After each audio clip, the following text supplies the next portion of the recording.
introduction. Hello and welcome everyone. The entrepreneurship cell of LBS SIAM is back with yet another episode of What's Up Startup. And today we have with us as our guest of honor, Mr. Priyaranjan Kumar. Mr. Kumar is awarded Most Inspiring CEO CXO Award 2020 in Beauty and Fashion. He has rich and diverse experience of more than 15 years in organizations such as Nivea, Mars Chocolate, Aditya Birla Fashion Retail Limited, and currently he's working as a COO of Iconic Fashion India, which is a premium destination featuring 80 plus international brands and spread over 19 cities. I welcome you, sir, on the behalf of full entrepreneurship cell of LBS. I'm very honored to have you. How are you, sir? Thank you for the warm introduction and looking forward to this session. Great, sir. So without much ado, let's move on to our first question. Sir, so how is the fashion industry coping with the pandemic when fashion takes a backseat in people's priority list and more people are staying inside their homes? How is the fashion industry coping with this? So fashion, is used in two formats, according to me. One is functional, the other one is emotional. So functional format is if obviously somebody is going to work. If you're working for 5 days, you need 5 dresses or 5 pairs of clothes. If you're socializing, meeting friends or colleagues in the evening, you need a separate dress for that. If you're partying, and if you are going to your kids or some relatives' birthday parties or marriage parties, you need apparel for that. If you're going on a holiday, you need apparel for that. So this pandemic has broken the functional part out because everybody is now obviously working from home. You're not going to office, you're not traveling, you are not socializing. So there's very little from a fashion functional point of view. However, the emotional part is the emotion which is there, which a person wants to look good, wants to feel good. And that is, how do you feel good as a person? You feel good only through materialistic possessions, whether it's a car or a house or simplistic put, then it's about how you look makes you feel good. And what makes you look good is if you're wearing a nice pair of clothes. So therefore, what I will say is that the pandemic has still not been able to break the emotional part. The need to look good definitely is going to be there with every individual, whether it's COVID, non-COVID, post-COVID, pre-COVID, that need still exists. I think the functional part is because of a compulsion, not of a choice. Tomorrow, if let's say in the next couple of months, 3-4 months, we've got a vaccine in place, things will come back to normal very, very quickly. So functional part will come back. So I don't think that this is a long-term problem. Having said that, fashion retail business specifically is a high cost model and a high fixed cost model because you're operating stores. If there's a store, there's a real estate, you have to pay rent for that real estate. If there's a real estate, you need people to manage it and you employ people, you've got to pay their salaries. So it's a high fixed cost model. The variable costs are very, very low in this business. And once your cash flow stops, which happened with the case of lockdown, obviously it impacts your top line, your bottom line, your margins, your reserves. Everything is impacted and everybody in the value chain gets impacted because fashion has got a long value chain. What we are seeing is we are at the front end of retail and we have got people managing the store. Then there are people who at the back end who are sourcing, designing the garment. Then there are vendors who are doing the garmenting process. Then there are textile mill owners who are making the fabric. Then there are people who are making the yarn. So it's a long value chain of farm to your closet. It's a long value chain which has got so many people involved in it. So that has got impacted because there has been a demand shock. So how it has coped up is like any other industry. The costs, people have tried to rationalize costs. We have had long discussions and with our mall developers and landlords, wherever the rents could be rationalized because rent is 50% of the cost in retail business. They have been, I would not say that it's been a easy situation to navigate in terms of manpower because we have had a situation, especially in this industry like hospitality and aviation. We have had the unfortunate situation to be in a place where we have had to let people go, and also there have been salary cuts, whatever has been required. So I would put it this way: if you have a boat of 100 people in a caught in the middle of an ocean, and the boat is now overweight, the one choice is that let the boat sink and let all 100 people die. The other one is that you have to sacrifice somebody to save the entire boat, so that maybe you can, that boat, if the boat survives tomorrow, you can get help and get those even 20 people out. So I think that has been the motto of everybody, every retailer.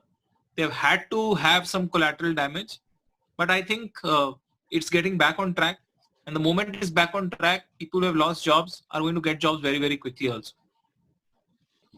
So we are hopeful that pandemic got over as soon as possible.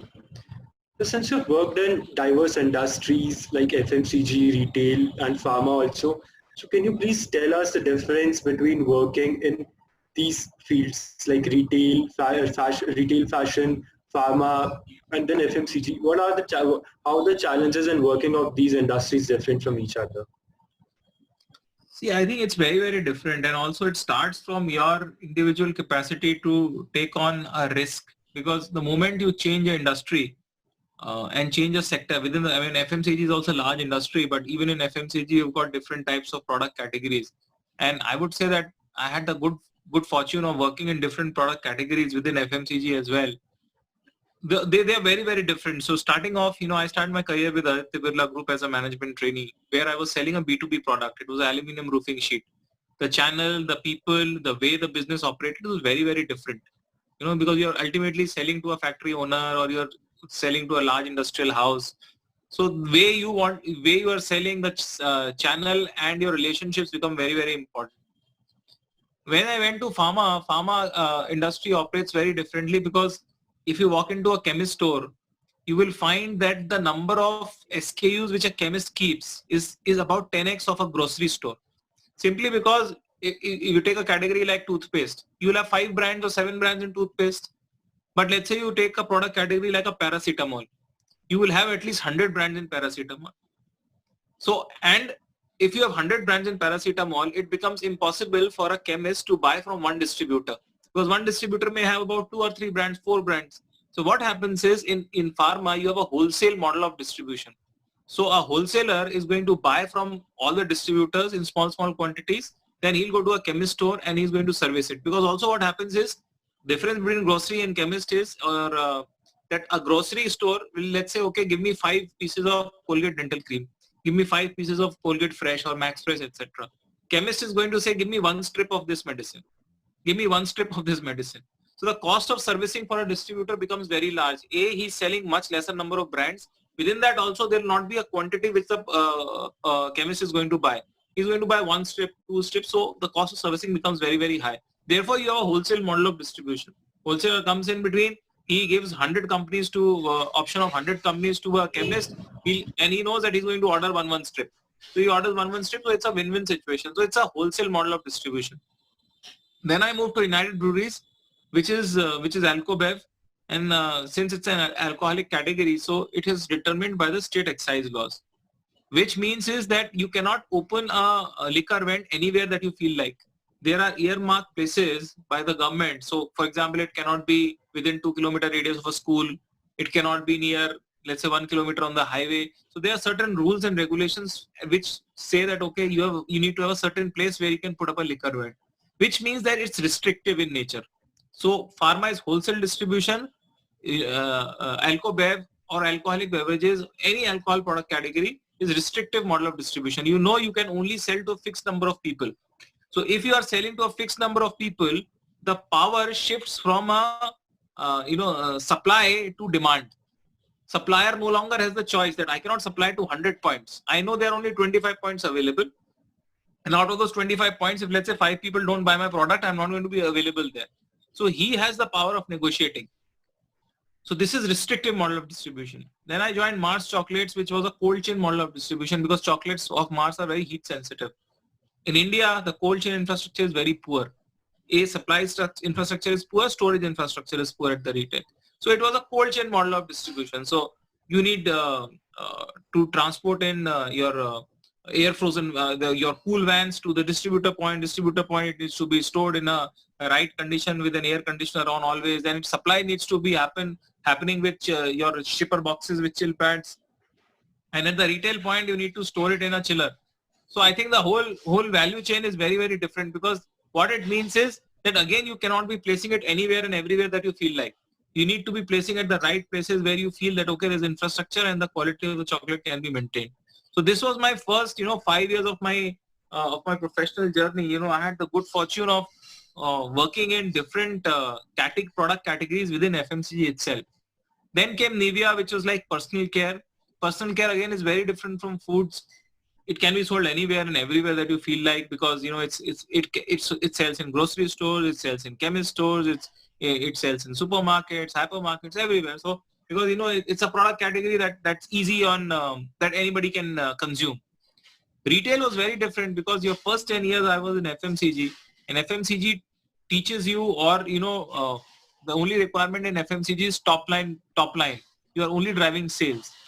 Apparel retail, you are at the position which I joined as a business head, I was responsible for the bottom line.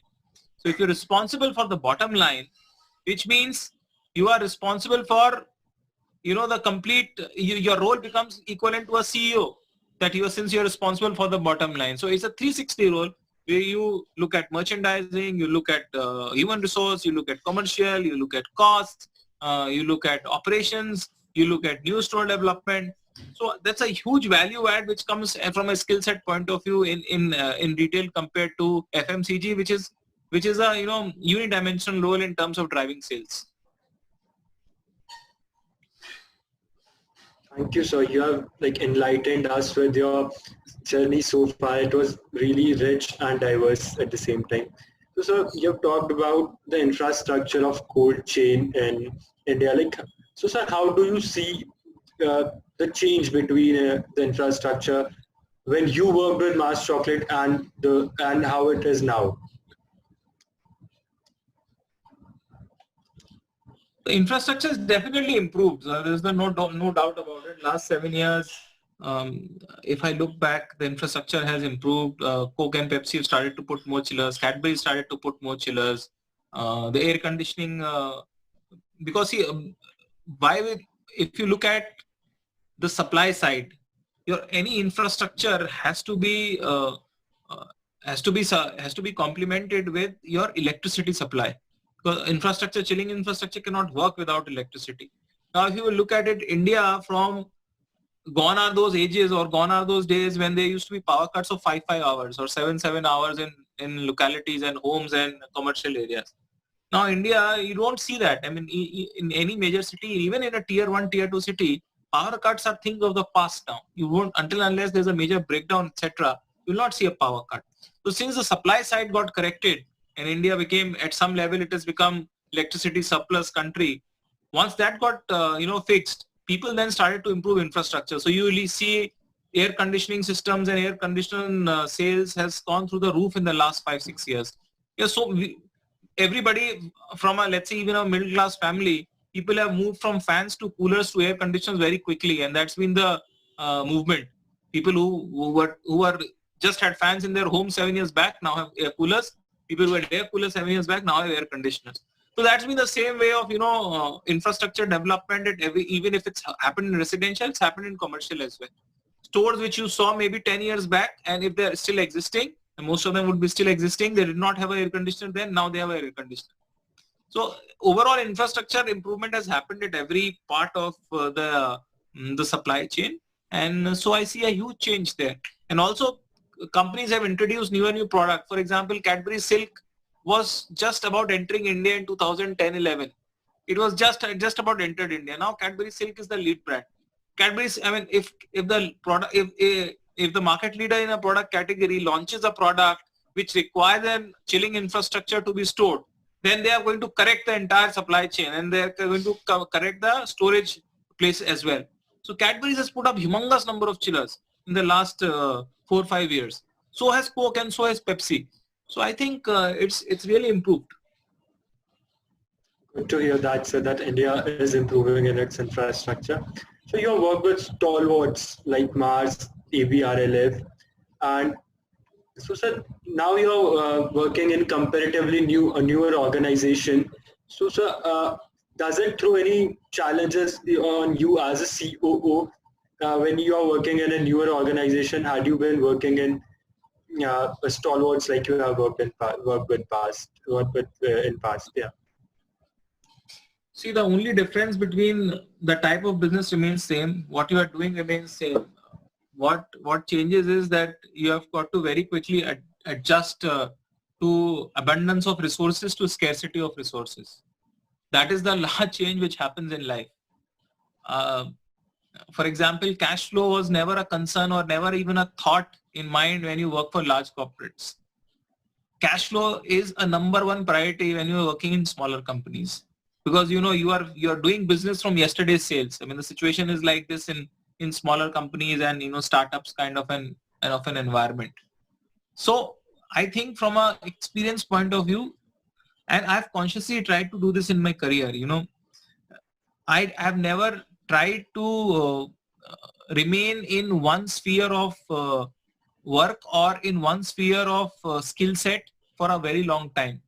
Even if I moved from ABFRL to this newer place, which is much smaller, and people have asked me this question, why did you make this move? And it may not put you in a good stand in the future. For me, what is most important is what you have gained from a skill set point of view. See, you handle a turnover of 2,000 crore or you handle a turnover of 5,000 crore. It's one and the same, because neither are you going to neither are you selling that 2,000 crores on the floor by yourself, neither will you sell 5,000 crores by yourself by yourself. It's people below you who keep increasing, and your supply points or your selling points keep increasing, and you keep putting your governance measures and systems in place to have adequate checks and balances. So from a skill set point of view, you don't gain much. However, if you come to a completely newer place and where things have to start from scratch, it's a huge change which happens. You've got to have a complete mental realignment about how much you're going to spend. Every rupee needs to be counted. Every rupee needs to deliver an ROI.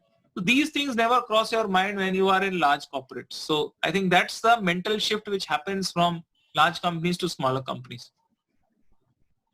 So sir, as the placement session is going around, students are generally in a dilemma whether to choose between brands and the learning in a relatively newer organization. So sir, can I understand that you would suggest them for the learning, be it a brand or not?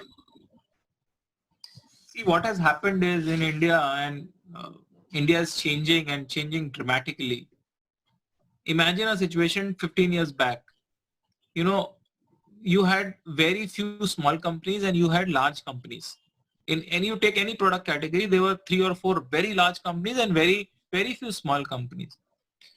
Take an example of a FMCG sector. You had very few smaller brands. Even if they were city level brands or regional level brands. There was nothing called a D2C. Any brand could not have reached a consumer directly because there was no technology. The only way possible was you put up a sales channel, you put up your CNF agents, you put up your distributors, you put up your feet and street, and then you can supply to the retailers, and retailers will sell to consumers. Today, technology has given brands an advantage of reaching the consumers directly, because you can supply, you can ship people to consumers directly, you can advertise through Facebook and Instagram, you can reach, you can speak to them. This was not the case 15-20 years back. Therefore, brands are losing significance, and they are losing significance thick and fast, because you and me as consumers have also changed. We are looking more for functional value. We are no longer willing to pay more for a brand. I'm not saying that there are not people who will pay for a brand. There will be a lot of people who will still pay for the brand. But that erosion of people who are paying for functional value is increasing very, very fast. Let's say some brand has a functional value. Obviously, that's a cherry on the cake. You're going to go for that. But think about a brand called Epigamia. It sells premium yogurt. You think about a brand called Raw. It's a premium fresh juices. And there are many other brands which are available. I mean, you scroll through Facebook or whatever. I mean, you go to Google, you'll find so many brands, and you are not averse to trying them these days. As a consumer also, the Indian consumer has also changed. You are more and more risk taking. As long as the risk is rational and relatively small.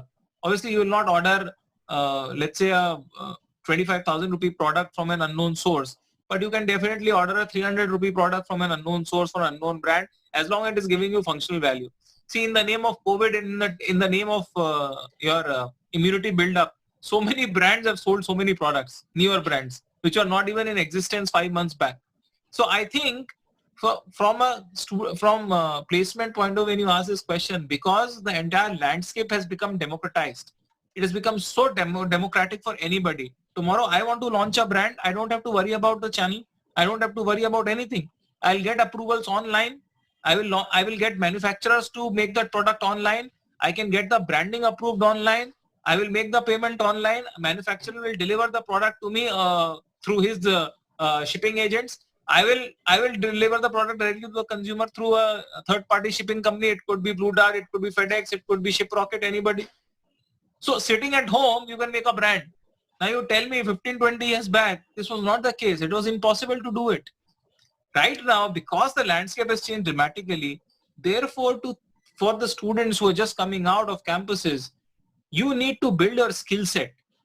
Now, whether that skill set development happens in large companies, which is limited in a certain way because they've got very straitjacketed approaches, they've got strict SOP regime. That's where they don't allow too much of deviation because they're dealing with large numbers. If you look at startups, your learning is immense. You will obviously get to do a lot more stuff. You will learn something. I mean, you will learn so much more in a startup, in a smaller company compared to a larger company. But having said that, it also depends on personal choices. There may be people who may be risk-taking, who will go for this. There may be people who may be very, who would want a safe and a secure environment. They will go for large companies. So I cannot give you right answers for this. These answers depend on the person who is at that point of time making a choice. We can understand that the ecosystem is changing for a good. Yeah, the landscape is changing. It's changing very fast. So recently you've shared on LinkedIn the productivity hack called Fixed Time Finish. Could you please shed some more light on that? So what happens, what I have observed in corporates is that you call for meetings and you call for too many meetings. There's a meeting for nearly everything. And there could be a meeting for everything, but what happens is you start late and there's no sanctity to your finish time. And I've seen two types of leaderships. I've worked under a great leader who started on time and finished before time always. Because if the approach is like this, that you're going to finish before time, you completely need to know where you need to focus, what you're going to discuss. Your discussions are not going to be going around in a tangent on a hyperbole anywhere. And that is what happens in most corporates, that you have started discussing A, by the time you reach middle of the discussion, you have reached J, and by the time you're ending your discussion, you have reached Z. And so where you started from, you have completely deviated from the original position. So by fixed time finish, I said that if you are holding a meeting and if you run a team, if you decide that, okay, if 12 to 1 is my meeting, 1 o'clock the meeting will finish. Come what may, 1 o'clock is going to finish. Your mind will get attuned to working in a way or conducting in a way that you will finish on time. If you want to finish on time, you need to prioritize. You cannot do 50 things. You will prioritize that, okay, I can only do these 4 things. How will you prioritize is you will prioritize basis their importance and urgency.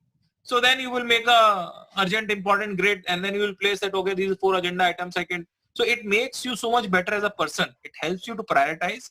It helps you to focus on more important things. It helps you to follow Pareto's principle that you will focus on 20% of the things will get you 80% of the results. So that's what I meant by fixed time finish. Okay, so that's great. So recently there has been a lot going in the fashion industry, like Flipkart acquiring 7.8% stake in AB RFL, to Reliance taking over retail business of Future Group. So what, according to you, sir, has developed this recent interest in the industrialists to add fashion retail in their portfolios? See, Reliance investing or taking over Future Group is a different case altogether. Future Group was in large, big distress. If Reliance would not have taken over, and we don't know, we have not seen the last scene coming out in that movie. There is an Amazon angle which is obviously coming. So you don't know what is going to happen to that story. So Future Group was in a big mess. If not Reliance, somebody else would have taken it up. So because A, they have a big mess financially. B, their strength is that they've got a large distributed network and good strong brands. So anybody would have taken them up at a good valuation. And Reliance got that good valuation, and Reliance was able to raise 1 lakh crore from the market on back of 24,000 crore that they paid to Future Group. So actually Reliance paid nothing from the pocket. They ended up being they ended up being an arbitrator in the deal. That they bought from Future Group, they sold some of that equity to some people outside, and they sold it at a much higher valuation. So Reliance and Future Group deal is very different in nature, because everybody is vying for the Indian retail grocery pie, because 40 lakh crore is the retail market of India, and 60% of that is your grocery market. So 24 lakh crore is the market which is grocery, which is 95% dominated by mom and pop stores, small stores. So there is a huge unimaginable headroom to make this into organized. So that's where Reliance thought that it's going to be great value, because Future Group has about 1,800 stores in the country. So Reliance already has their stores, plus they're building JioMart. So they want to capture the complete omni-channel piece through physical presence and digital presence as well. And it's 40 lakh crore, and another 24 lakh crore is a huge market game. So therefore the opportunity size is immense, and therefore from a point of view of valuation, from a point of view of brand and the opportunity, these three things combined put together is what Reliance and Future deal is all about. I'm saying again, if Reliance would not have bought Future Group, somebody else would have done it, because it's too exciting an opportunity to leave. Second part, your question, ABFRL, Flipkart taking up stake of Flipkart, 7.8% in ABFRL. So like all fashion companies, the first question which you asked, all fashion companies have gone through deep shit in the last 5-6 months. The reserves has run out. Even for large companies, the reserves have run out. Therefore, it made more sense and if you will understand ABFRL's story, they had just done a rights issue of about 1,500 or 1,000 crores just a couple of months back. So they are doing all of this to fund their balance sheet, because balance sheet is suddenly looking very hollow, because their expenses, larger the corporate, larger the expenses, fixed expenses. I told you retail is a fixed expense model. So all their fixed expenses were very, very high. 3 months of zero revenue has really drained the balance sheet out completely. So what they wanted to do was strengthen the balance sheet. First they did a rights issue. And once they realized that, okay, revenues are still not in line, so they looked for strategic partners. Flipkart was one. Other way was a great opportunity, because fashion retailers also realized that the game is no longer limited to physical presence. You need a credible online presence as well. So it fitted both things, that you could have a great online presence through Flipkart. You could be the preferred brand for Flipkart Myntra combination. A lot of Flipkart Myntra brands can retail through ABFRL stores. So it's a symbiotic relationship which can happen. Along with that, it's a good valuation which Flipkart was able to give. From Flipkart point of view, they are doing everything possible to gain foothold in physical presence, because they are only digital. But in India, going forward, the future is omni. So you need to have physical presence plus digital. Anybody who's only digital will struggle. Anybody who's only physical will struggle. So people need both. So it was, as I told you, symbiotic relationship. Flipkart got a physical presence. ABFRL got a digital presence. ABFRL needed money. Flipkart has loads of money. So, the marriage took place very easily. So it was a win-win situation for both of them. Yeah. So we have observed that you're taking guest lectures or presentations in various B schools. So, sir, have you ever thought about going into academia after your corporate career? I don't know what future holds. What I want to do in the future is definitely I've this is my 16th year in corporate world, and I want to have an entrepreneurial stint once, because that is one thing which is very close to my heart, and I want to do it once in my life.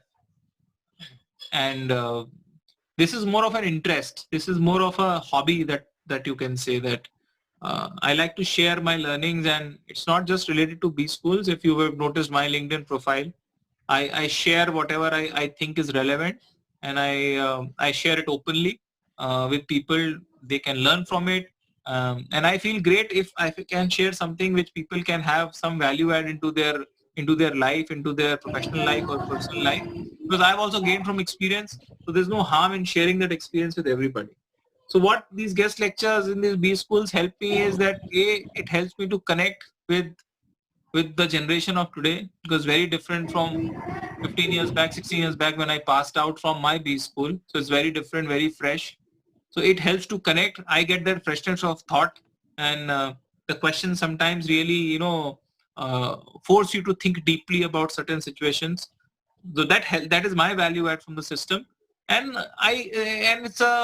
it's my way of giving back to the same place where I started my journey from.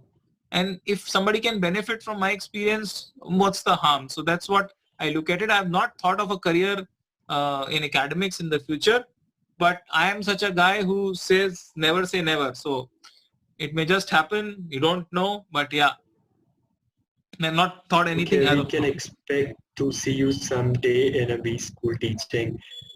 For now, it is more of a knowledge sharing thing, right? Yes. So, sir, to wrap up, as someone who's working in the industry for more than 15 years, what would you advise current management students about the skill sets they must possess in order to build their career in fashion retail or in operations? See, it's not about fashion retail or operations, because what I have realized in the last 16 years of my career is you need only one thing to survive and grow in this in your corporate life, which is common sense. Why I've been able to navigate through last 16 years through different sectors, through different geographies, through different cultures, through different companies is because I've never let common sense go away from my way of working. So I don't think that I can give you any specific advice on building a career in apparel retail and fashion. But what I can give you is that from management school's point of view, please look at the practical world, because unfortunately, I wanted to skip my mind when you asked the previous question. What I've also realized is that the B school education has not moved. 16 years back, what was being taught to me still is being taught to students today. The world has changed.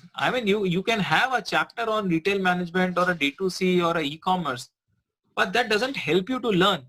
What I mean to say is that the concepts are still very bookish. It may work in a book. It may have worked in the past where you had limited options, there were limited opportunities, etc. But today's world requires people or requires students to build functional knowledge, functional practical knowledge. So therefore, what I'm really at some point I'm really disappointed by this is that preschools have not been able to modernize themselves. They've not been able to move with the times. So I think what students need to do is that, for example, a simple thing, you have summer internships, right? Every B school has summer internships. The concept of summer internships is like 50-year-old concept. Why do you have only one summer internship? You have so many theoretical lectures. Why do you have theoretical lectures? Your life, nothing is theoretical. When you move out of a campus, there's no theory that you'll ever use. You'll use practical stuff. Why are people not teaching going out in the market? I will not name the B school, but I was given a task of making a curriculum for a retail management course by a B school, and I looked at few of their sample plans. I was surprised to see that retail management is being taught through Harvard Business Reviews. If you want, Indian retail is so much different from global retail. Harvard Business Review is going to give you a global context which you're not going to use it in India at least. And therefore, there's such a large disconnect. You may teach the concept, you may teach the theory.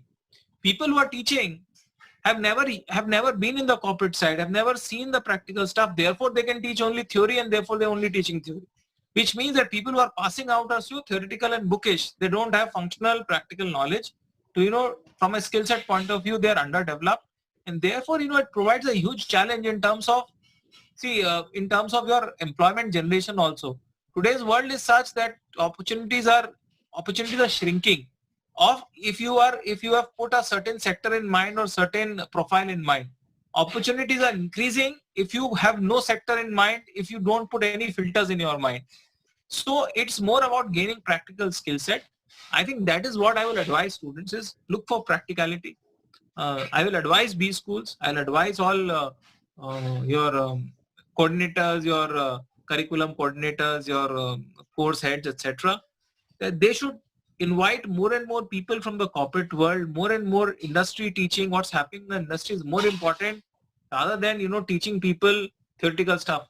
Already this batch, which is 1921 and I think 1820, is one of the most disadvantaged because you guys are spending nearly 8-9 months now and maybe more sitting at homes teaching, looking at things only online. So that's been a large disadvantage to you any which ways. On top of it, if you will learn only theoretical stuff, which people can learn at upgrade also. No, what's the difference between an upgrade and a B school now? You can learn the same thing at upgrade. You can do a business, you can do an MBA from Harvard Business School now, sitting through upgrade. So therefore, what an MBA school should do is a value add in terms of the practical stuff, which I think is missing. Yeah, there must be more inculcation of practical knowledge in the curriculum. With that, thank you so much, sir, for being here. You have enlightened us with your journey. You have literally shared the gist of your 15-year rich and diverse experience with us. And you have shared with us some productivity hack like FTF. So we look forward to have you in campus physically as well. Thank you so much, sir, for being here. All the best. Take care.